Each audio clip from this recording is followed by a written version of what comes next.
আমাকে একজন এই কমেন্টটা করেছে, তো কমেন্টটা দেখার পর আমি উত্তর না দিয়ে থাকতে পারলাম না, সেই জন্য এই ভিডিওটা করা। মূলত কয়েকদিন আগে আমি একটা আমার প্রতিবেশী কাকুর বাড়িতে কাকুর মেয়ের বিয়েতে গেছিলাম, আর সেই বিয়ে বাড়িরই কিছু ছবি ভিডিও আমি পোস্ট করেছিলাম, আর সেখানেরই একটা ছবির মধ্যে আমার বিয়ের মেনু কার্ডটাও শেয়ার করা হয়েছিল। তো সেই বিয়ের মেনু কার্ডটা দেখে একজন মন্তব্য করেছে মটন কেন করা হয়নি।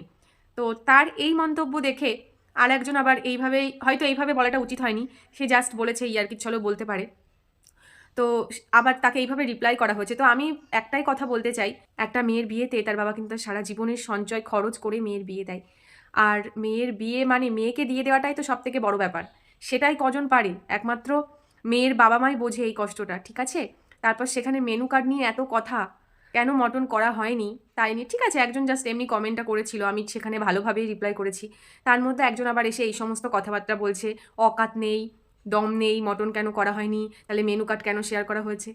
মেনু কার্ড শেয়ার করেছি, মেনু কার্ডটা খারাপও বা কী ছিল? আর মটন দিলেই ব্যাস সব হয়ে গেল? মেইন তো আন্তরিকতা। আমি কোথাও গেলাম বা আমার বাড়িতে কেউ আসলো, আমি তাদের সাথে কেমন ব্যবহার করছি, কেমন আপ্যায়ন করছি, আমার আন্তরিকতাটাই মেন। প্লিজ একটাই রিকোয়েস্ট করব, কোনো মানুষ যদি নিমন্ত্রণ করে খাওয়ায়, সে যেটাই খাওয়াক, যদি ডাল ভাতও খাওয়ায় না, তো সেটাতে কখনো নিন্দা করবেন না। এটা তাকে যে কতখানি কষ্ট দেওয়া, তাকে কতখানি অপমান করা, সেটা মানে আমি জানি না যে এই কমেন্টটা করেছে সে বোধহয় বিশাল কিছু খাওয়ায় মানুষকে। অ্যাকচুয়ালি সত্যি কথা বলতে যারা মানুষের জন্য করে, যারা মানুষকে খাওয়ায়, যারা মানুষকে খাওয়াতে যান, তারা এই ধরনের মন্তব্য না করতে পারে না। কারণ তারা জানে মানুষকে খাওয়াতে কতটা লাগে, মানুষকে খাওয়াতে গেলে, মানুষের পাতে ভাত দিতে গেলে কতটা খরচ, কতটা লাগে, সেটা তারা জানে। কিন্তু যারা এই ফোড়ন কাটে সব ব্যাপারে, তারাই অ্যাকচুয়ালি বিষয়টা জানে না, তাই এই সমস্ত মন্তব্য করে। সে ভালোবেসে যা আয়োজন করেছে সেটাই অনেক।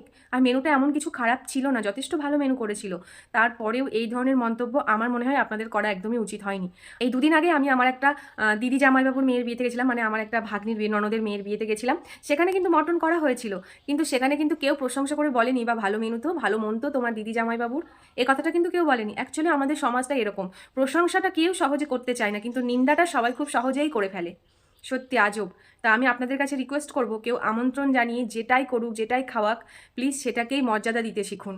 এভাবে কাউকে অপমানজনক কথাবার্তা বলবেন না।